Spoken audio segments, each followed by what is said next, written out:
Okay, so again, to remind you, the downstairs area, you have the elevator right here, just right off the main living room, or you have the stairs, which I'll take down here to get down.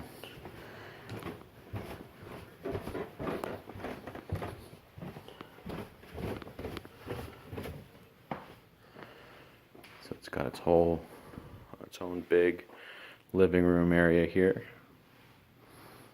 This is where the elevator shaft comes down, and it comes down right into the kitchen here. So it actually has a range, or a stove top,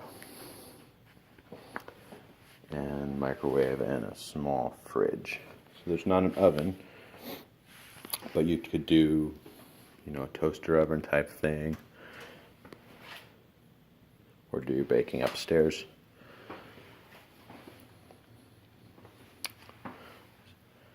Stairs. There's a lot of room in here. They were talking about the fish tanks and where they would go. So there's a lot of space in this living room on the walls, and there's a built-in area right in here. Could put them in there. And it has its own fireplace as well. And then it has a slider door here, and it's just beautiful. Downstairs here as well has just a great view. So it has its sort of separate hangout area down here. You can just kind of lounge around. This is turf on this spot in here, so you don't need to mow it or anything. It's just going to stay, pretty dry. And then it has a separate little fence for this backyard area here. There's another slider that goes from the one of these bedrooms down here as well.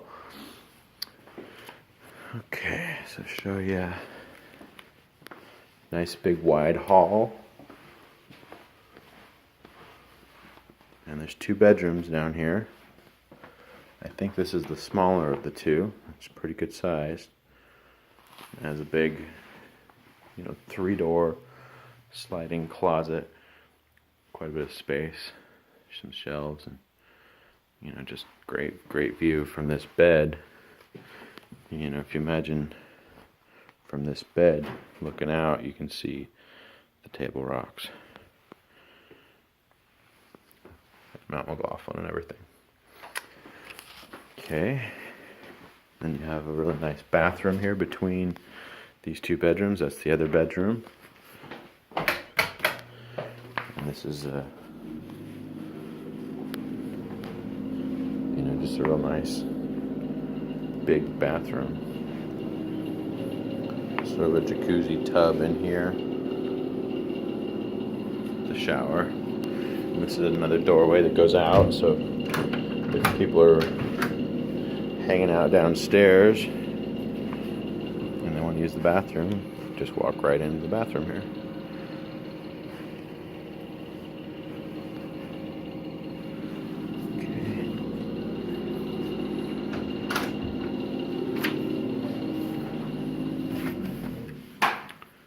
And then here's the other bedroom, which I think is probably a little bit bigger.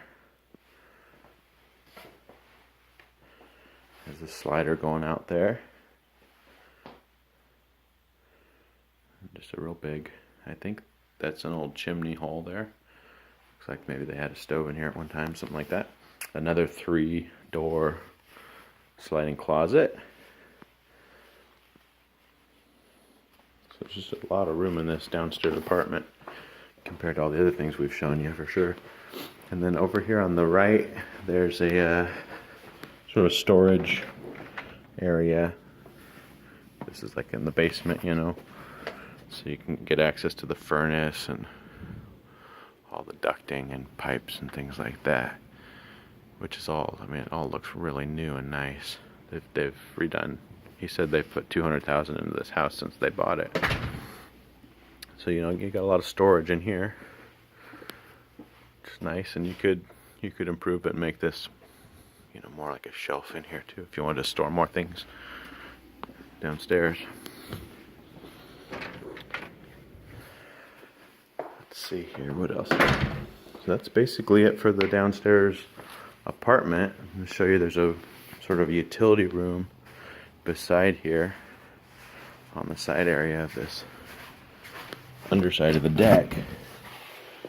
So this is another part of the basement, and it has, you know, the water heater and the filters and the pressure tank and things like that. But you can see, you know, they've done everything right down here. It looks really clean. So that's good. Let's see, what else can I show you? I'll show you this outside area. They walk down there to those stalls.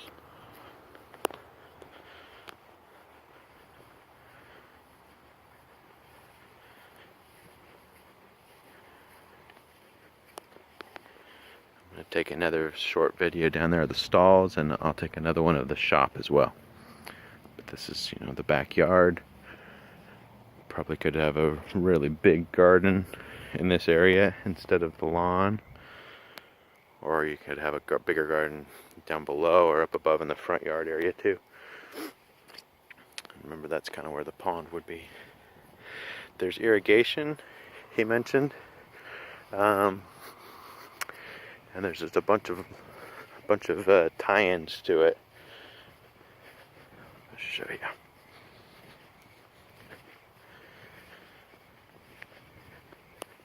It's kind of cool. The driveway curls around and comes down here.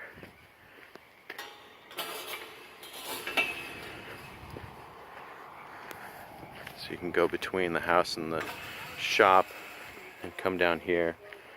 And you can get down to the area below down there. So there's more fruit trees along this fence line.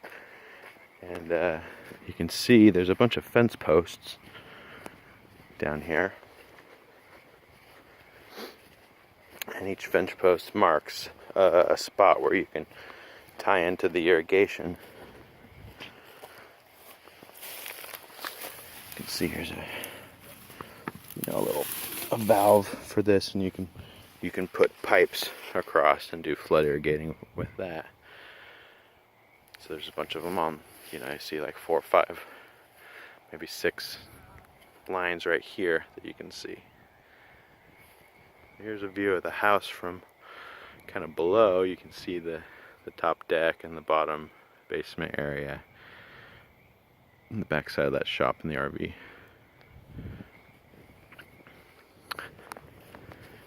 So I'm just going to walk down here instead of making a separate video.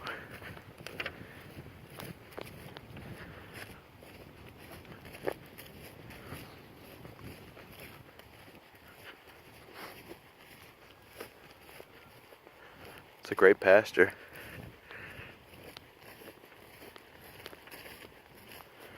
There's a fenced in area over there. I'm not sure if that's the neighbors though. There's kind of a funny property line here. Looks like they must have been on pretty good terms with the neighbors, because there's no fence right in this section here.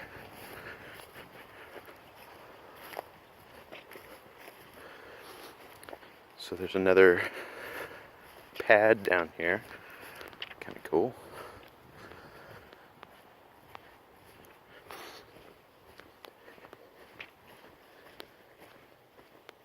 So really just a nice tall little shop area here with hay storage or wood storage or whatever you want, but it has a concrete pad underneath it. Maybe a good place to store your tractor and attachments, things like that. It has power. You can see better the bottom area of the property down here. Here's their irrigation pipes. They're storing behind the shop here.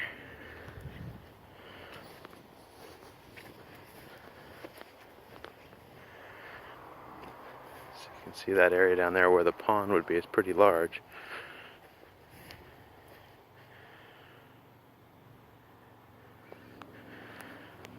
Alright, now I'm going to cut this off and I'll show you one more video of that detached garage shop area.